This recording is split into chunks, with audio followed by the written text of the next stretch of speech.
বর্তমানে এই 2026 সালে আপনি এরকম মানুষ খুবই কম খুঁজে পাবেন যারা এআই ইউজ করে না।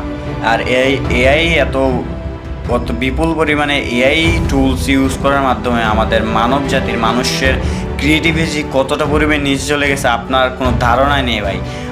এআই এত বেশি পরিমাণে ইউজ করার মাধ্যমে মানুষের ক্রিয়েটিভিটি ধ্বংস হয়ে যেতেছে। দেখেন, আমি আপনাকে কিছু এর খুবই ক্ষতিকর দিক দেখাই। নাম্বার ওয়ান, মানসিক অলসতা এবং ব্রেন শ্রমিকের মতো সমস্যা। আপনার সৃজনশীলতা হলো পেশির মতো, যা ইউজ না করলে দুর্বল হয়ে যায়।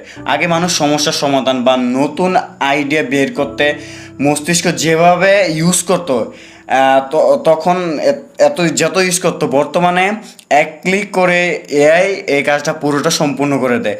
এর ফলে মানুষের গভীর চিন্তাভাবনা এবং জটিল সমস্যার সমাধানের স্বাভাবিক ক্ষমতা হারিয়ে যাচ্ছে। 2, ভুল থেকে শেখার সুযোগ বিনাশ হয়ে যাচ্ছে। নাম্বার 3, কৌতূহল ও গবেষণা হ্রাস পাচ্ছে। সো আমাদের উচিত, আমরা এআই ইউজ করব, অবশ্যই সীমিত পরিমাণে করব। যেই ব্যাপারটা আমাদের সাধ্যের বাইরে, যেটা আমরা পারছি না, বুঝতে পারছি না, কিন্তু বর্তমানে মানুষ যে জিনিসটা আমি পারি, আমার ব্রেন ইউজ করে যেটা করতে পারি, ওইটাও এর মাধ্যমে করে। আমাদের এটা উচিত না। এর মাধ্যমে আমাদের ক্রিয়েটিভিটি খুবই নিচে চলে এসেছে, আমাদের ক্রিয়েটিভিটি হ্রাস পাচ্ছে এর মাধ্যমে।